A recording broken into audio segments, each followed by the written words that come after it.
Sa loob ng maraming taon, ang Dubai ang naging simbolo ng yaman, naglalakihang mga gusali at bakasyong hindi mo malilimutan.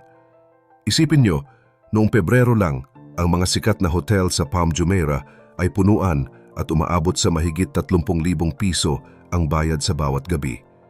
Pero sa isang iglap lang noong March 2026, ang mga kwartong dati ay pinag-aagawan, ngayon ay inaalok na lang sa halagang wala pang 5,000 piso kasama na ang libreng pagkain. Hindi lang ito basta simpleng sale o promo para makahatak ng tao dahil ang totoo, ito ay senyales ng isang matinding krisis na hindi inasahan ng marami. Sa gitna ng mga bakanting resort at mga kinanselang flight, isang malaking katanungan ang lumulutang ngayon sa isip ng mga travel expert. Ito na nga ba ang katapusan ng ginto at karangyaan ng Dubai? Pero bago po ang lahat, baka pwedeng palike ang video na ito. Dahil napakalaking bagay na ito sa aming content creators at mangyaring mag-comment sa baba kung taga saang lugar ka para malaman namin saan umaabot ang ating mga video. Maraming salamat po. Dahil sa takot, mabilis na bumagsak ang bilang ng mga turistang dumarating. Ang occupancy rate ng mga luxury hotel na dati ay halos 100%, ngayon ay bumaba sa mas mababa pa sa 20%. Ang mas masakit pa rito, nangyari ang gulo malapit sa pagdiriwang ng Eid al-Fitr, kung kailan dagsa dapat ang mga bisita mula sa mga karatig bansa gaya ng Saudi Arabia at Qatar. Mahigit 700 flights ang agad na kinansela ng mga airline gaya ng Emirates at Etihad, kaya libu-libong pasahero ang na-stranded sa paliparan at maging sa mga cruise ship. Tinataya ng mga eksperto na nawawalan ang Dubai ng halos $500 milyong bawat araw habang sarado ang kanilang himpapawid. Malaking dagok ito dahil ang turismo ang bumubuo sa 12% ng buong ekonomiya ng United Arab Emirates. Pero higit pa sa nawalang pera, ang tunay na problema ay ang pagkasira ng tiwala ng mga tao. Ang pangunahing ibinebenta ng Dubai sa mundo ay hindi lang naman ang mga mall o magagandang tanawin kundi ang kasiguruhan na ligtas ka kapag nandoon ka. Ipinapakita nila na kahit magulo sa ibang bahagi ng Middle East, ang Dubai ay parang isang ligtas na lugar para sa mga mayayaman at sa mga gustong magbakasyon nang walang inaalala. Ngayong napatunayan na maaari rin silang madamay sa mga tensyon sa rehiyon, marami na ang nagdadalawang isip kung sulit pa nga ba ang panganib.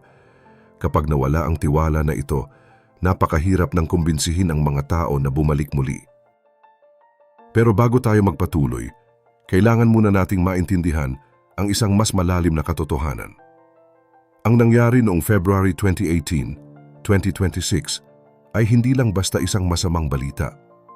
Ito ang pinakamalalang bangungot para sa isang lugar na ang tanging puhunan ay ang pagiging ligtas. Alam nyo, sa mundo ng negosyo, kapag ang ibinibenta mo ay safety o seguridad, isa lang ang paraan para mabigo ka ng tuluyan. Hindi ito ang pagkakaroon ng mas murang kalaban o ang pagdating ng isang pandemic. Ang tanging ikamamatay ng isang brand na nakabase sa seguridad ay ang ebidensya na hindi na pala ito ligtas. At iyan mismo ang nangyari nang magpalipad ang Iran ng mahigit 100 ballistic missiles at halos 1,000 drones. Kahit pasabihing nakuha ng Dubai na harangan ang halos lahat ng ito, ang usok na nakita sa Palm Jumeirah at ang apoy sa Fairmont Hotel ay sapat na para basagin ang tiwala ng buong mundo. Dito pumapasok ang isang masakit na katotohanan sa turismo. Hindi mahalaga kung iilan lang ang nasaktan o kung mabilis na bumalik sa normal ang mga flight noong March 7. Ang mahalaga ay ang nakita ng mga tao sa social media. Isipin nyo ang isang turistang nagvi-video habang may sumasabog na missile sa tapat ng kinuha niyang beach club. Ang mga ganitong video ay hindi kayang burahin ng anumang press release o paliwanag ng gobyerno. Ang mga pamilyang dati ay kumakain lang ng payapa sa mga hotel, ngayon ay nagsasabi na sa mga news channel na hindi na nila alam kung kailan pa sila babalik. Ang takot na ito ang dahilan kung bakit ang mga taong nagpaplano ng bakasyon para sa buong taon ay inililipat na ang kanilang kursor sa ibang bansa. Pero alam nyo ba na bago pa man ang mga pag-atake na ito, ay may mga lamat na ang pundasyon ng turismo sa Dubai? Marami lang ang hindi nakakapansin dahil sa sobrang dami ng bisita noon. Sa simula ng 2026, mayroon ng mahigit 100,000 hotel rooms sa lungsod at halos lahat ng ito ay puro luxury at upscale. Ang problema, kahit bago pa ang gulo, napipilitan na ang mga hotel na magbagsak ng presyo para lang mapuno ang mga kwarto. Noong 2024 pa lang, bumaba na ng halos 2% ang kita nila kada kwarto kahit mas marami ang tao.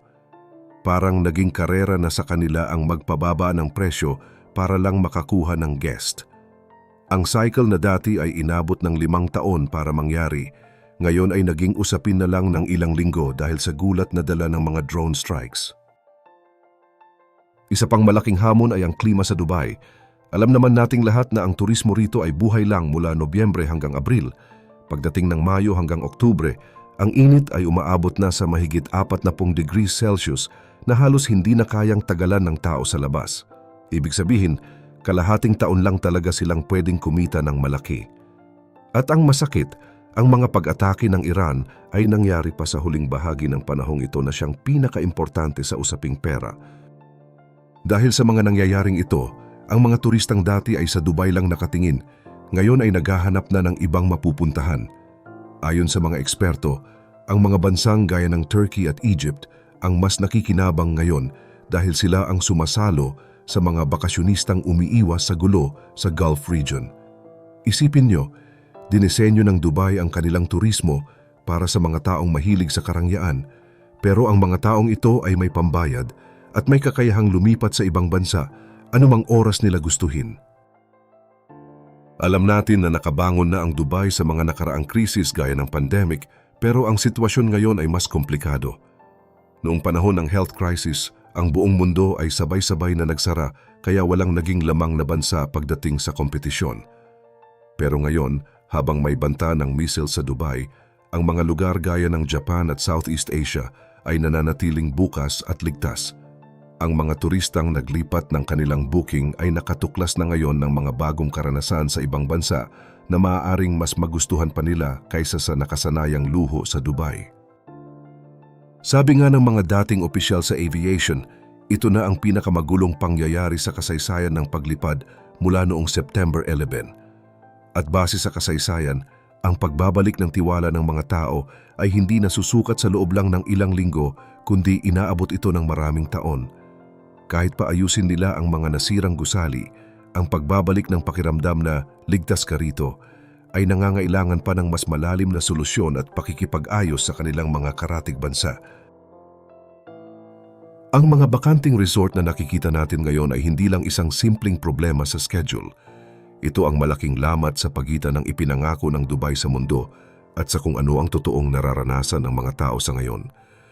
Ang muling pagbuo ng tiwala ay isang mahabang proseso na hindi makukuha sa magagandang patalastas lang. Kayo ba, kung may nakaschedule kayong bakasyon sa Dubai ngayong taon, itutuloy nyo pa rin ba ito o mas pipiliin nyo na lang bang pumunta sa ibang bansa gaya ng Japan o dito lang sa Pilipinas? I-comment nyo naman sa baba kung saang lugar ang mas gusto nyong puntahan ngayon at kung bakit. Kung gusto nyo pa ng ganitong mga kwento tungkol sa mga nangyayari sa mundo, huwag kalimutang mag-subscribe para lagi kayong updated sa mga usaping gaya nito.